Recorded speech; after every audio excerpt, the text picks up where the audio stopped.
Hello class, this is Jim Johnson.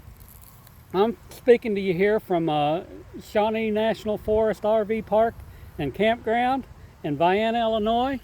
And by the way, that's my house there in the background. I want to discuss with you today about the Moravians. The Moravians were first known as Unitas Fraterum or United Brethren. The church, it was established in the late 1400s, and they rebelled against the Catholic Church 100 years before Martin Luther tacked up his edict. And in 1415, their leader was burned at the stake, and the religious wars nearly wiped them out. But in 1722, a German nobleman by the name of Nicholas von Zinzendorf, I love the name, I love that name, I wish I had Zinzendorf. He protected them against and sent missionaries to the New World. So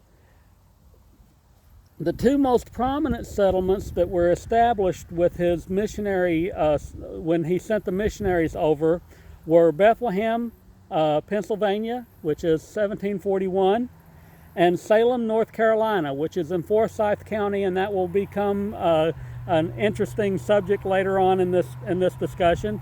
And that was developed in 1753.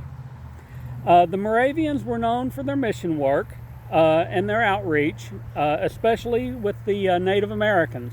That was brought out, I think, if you've read your text, that was brought out in the text, and that's also brought out in other research that I've looked at since then.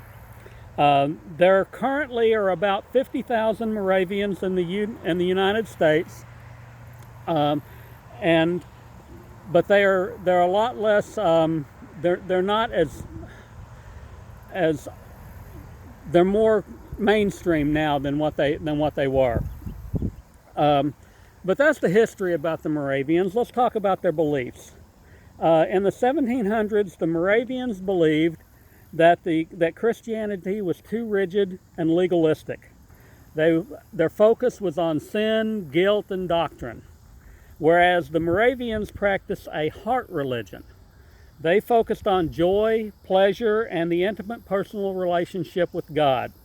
I kind of like that out of the Moravians. That was pretty interesting, because I was told once by somebody that religion would be a wonderful thing if people weren't involved in it.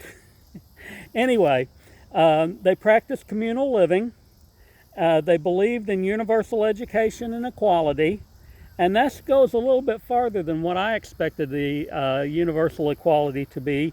They actually considered the Holy Spirit as female, which ensured equal rights for women. I just found that rather interesting as well.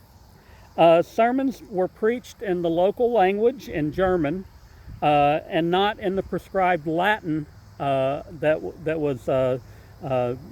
was prevalent back in the turn of the century.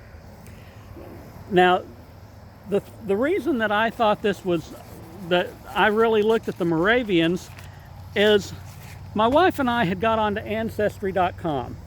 Well, my grandmother was named Abacus, and I went back into her line, and what I found was a fellow by the name of Johann Hans Peter Frey. He was from 1689 to 1766, which is about the time that the Moravians came over to the United States.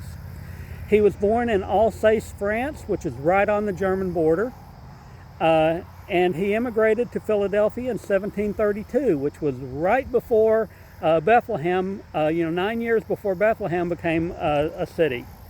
He died in Forsyth, North Carolina, which is where Salem, North Carolina is at, and he was the first person buried in the Friedrich Moravian Cemetery. So I think I've got a Moravian in my ancestry, and that's what actually got me to thinking about doing this as a task. So I hope this DB is something that you enjoyed, and I hope to talk to y'all later about any comments that you may have. Have a good day now. Bye-bye.